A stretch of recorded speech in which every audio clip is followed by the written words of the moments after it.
Keberadaan pansus angket KPK terus menuai pro kontra. Meski pansus angket KPK terus bergerak dengan mengundang sejumlah pakar ke DPR, suara protes terhadap pansus juga tetap bergulir. Ya, lantas bagaimana pengamat dan pendapat pakar hukum dan masyarakat di Surabaya atas keberadaan pansus angket KPK? Berikut informasinya.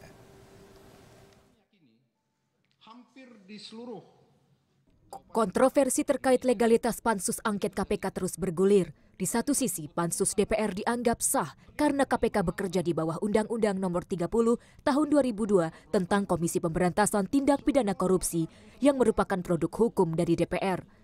Sementara di sisi lain, DPR dinilai tidak berwenang mengintervensi KPK karena KPK adalah lembaga independen.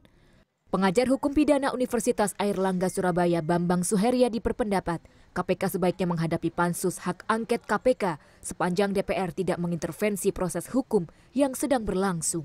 Nah, tapi kalau menurut saya daripada berdebat lebih lanjut itu, kalau kita juga menyayangi KPK secara hukum dan mengurangi tensi hiruk-pikuk di masyarakat, hadapilah itu dengan catatan bahwa nanti yang disampaikan kepada pansus ada hal-hal yang bersifat umum, bersifat tata kelola, bukan secara khusus terkait kasus tertentu yang sedang berjalan.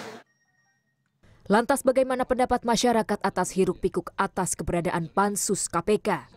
Dan lagi kemarin saya baca itu juga yang memanggil narapidana yang korupsi itu, nah itu nggak objektif gitu loh. Kalau misalkan pendapat dari narapidana korupsi, apalagi pendapatnya tentang KPK, ya pasti narapidana itu nggak puas lah dengan KPK kan, namanya juga dihukum gitu. Sah-sah saja, tetapi kalau angket saya rasa over, terlalu lah untuk sekelas KPK. Mungkin kalau peningkatan kapasitas penyidik KPK, kapasitas tenaga Polri yang diperbantukan, itu oke aja, masyarakat bisa menilai kok mana yang kelihatan baik dan mana yang kelihatan ini terlalu over gitu.